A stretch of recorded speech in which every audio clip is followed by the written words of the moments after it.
March અને એપ્રિલમાં લેવાયેલ માધ્યમિક અને ઉચ્ચતર માધ્યમિક બોર્ડનું પરીક્ષાનું આજરોજ પરિણામ જાહેર થયું છે।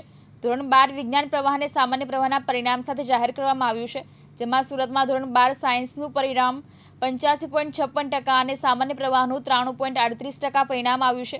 ત્યારે ગુજરાતમાં સૌથી વધુ સુરતમાં A1 વિદ્યાર્થી 338 વિદ્યાર્થી છે અને A2માં 4382 વિદ્યાર્થીઓ નોંધાયા છે। ત્યારે સાંભળીએ કઈ સ્કૂલમાં કયા વિદ્યાર્થીઓએ કેટલા માર્ક્સ મળ્યા અને સ્કૂલના પ્રિન્સિપાલ અને વિદ્યાર્થીઓની મુખ્ય મિયાણી યુગ રમેશભાઈ, આશાદીપ વિદ્યાલય, ગુજકેટમાં 120માંથી 120। ખૂબ જ સારું લાગે। માતા પિતાને આગળ સોફ્ટવેર એન્જિનિયર, ડેઈલી 5-6 કલાક રીડિંગ કરવાનું। મારું નામ ડોબરિયા રીતિ દીપેશભાઈ છે અને હું આશાદીપ ગ્રુપ ઓફ સ્કૂલ દ્વારા સંચાલિત આશાદીપ વિદ્યાલય 2માં વિદ્યાર્થીની છું। મારી આ પરિણામની પાછળ અમારી આશાદીપની ટીમનો ખૂબ જ સપોર્ટ રહ્યો છે। અમને કીધું એમ સવારના 7 વાગ્યાથી સાંજના 7 વાગ્યા સુધી શિક્ષકો અમારી સાથે જ રહેતા, અમારી બધી ક્વેરી સોલ્વ કરાવતા। ધાર્યા કરતાં વધારે પરિણામ આવ્યું છે, એટલે શિક્ષકોનો અને માતા પિતાનો ખૂબ જ ફાળો રહ્યો છે। આગળ આઈટી ફિલ્ડમાં આગળ વધવામાં આવ્યું। મારું નામ શિંગાળા પદમ મહેશભાઈ છે, મારે 92% આવેલ છે, જેમાં અમારા શિક્ષકો માતા પિતાનો ખૂબ જ ફાળો રહે છે અને અમે ખૂબ જ ખુશ છીએ।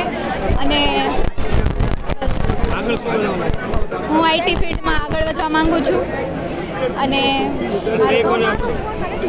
આ શ્રેય હું અમારા શિક્ષકો અને માતા પિતાને આપવા માંગુ છું। ખાસ કરીને તો અમારા આશાદીપ 2ની ટીમ, જેણે અમને ખૂબ જ સહાય કરી છે। સવારના 7થી સાંજના 7 વાગ્યા સુધી અમે સ્કૂલમાં જ રહેતા અને અમને કડક મહેનત કરી છે, જેનું આટલું સારું ફળ મળેલ। મારું નામ જાગાણી તૃષા કમલેશભાઈ છે। હું આશાદીપ વિદ્યાલય ગ્રુપ ઓફ સ્કૂલ વતી આશાદીપ વિદ્યાલય 2ની વિદ્યાર્થીની છું।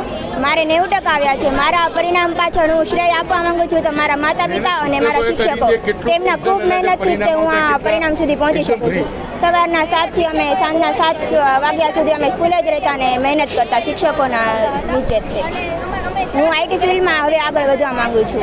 ખૂબ સારું રિઝલ્ટ આવ્યું છે। આશાદીપ ગ્રુપ ઓફ સ્કૂલના 2 વિદ્યાર્થીઓ તો 120માંથી 120 માર્ક્સ પૂરા, એટલે 100% પરિણામ મેળવ્યું છે। અને બંને વિદ્યાર્થીઓના મમ્મી પપ્પાને, શિક્ષકોને અને વિદ્યાર્થીને ખૂબ ખૂબ અભિનંદન પાઠવું છું। આખા વર્ષ દરમિયાન જે મહેનત કરી છે એ મહેનત પ્રમાણે એમના માર્ક્સ પણ આવ્યા છે અને એક પણ માર્ક્સ કપાણો નથી, એટલે એનાથી આગળ કશું હોતું નથી। એટલે આ વિદ્યાર્થીઓને ખૂબ ખૂબ દિલથી અભિનંદન આપું છું। એમના શિક્ષકોને મેં અભિનંદન પાઠવું છું અને ખૂબ વિદ્યાર્થીઓ આગળ વધે। અને જે છોકરાઓ ઇનકેસ ઓછી ટકાવારી આવી છે અથવા ફેલ થયા છે, એમને પણ હું કહું છું કે આ દુનિયાની છેલ્લી પરીક્ષા નથી, હજી આપણે ઘણી પરીક્ષાઓ દેવાની છે અને આના કરતાં પણ સારી સફળતા મેળવી શકીએ છીએ। આ પરિણામ ઇનકેસ થોડું ઓછું આવ્યું હોય તો એમાં કાંઈ પણ ગભરાવાનું નથી, હજી ખૂબ સારું પરિણામ આવી શકે છે અને દુનિયાની જંગમાં જીતવા માટેની હજી ફલક તો ઘણી મોટી છે। એટલે એમને પણ બેસ્ટ ઓફ લક આપું છું અને દુનિયામાં ઘણા આગળ વધે એવી હું શુભકામના પાઠવું છું। સમગ્ર ગુજરાતનું રિઝલ્ટ હજી થોડી વારમાં 10-15 મિનિટમાં ખબર પડશે, કેમ કે હજી 10થી 15 મિનિટ જ પરિણામ આવ્યું એનું થયું છે। એટલે એ માટે હવે થોડી વારમાં જ અમે તમને આ જાણ કરીશું કે સમગ્ર ગુજરાતનું કેટલું રિઝલ્ટ છે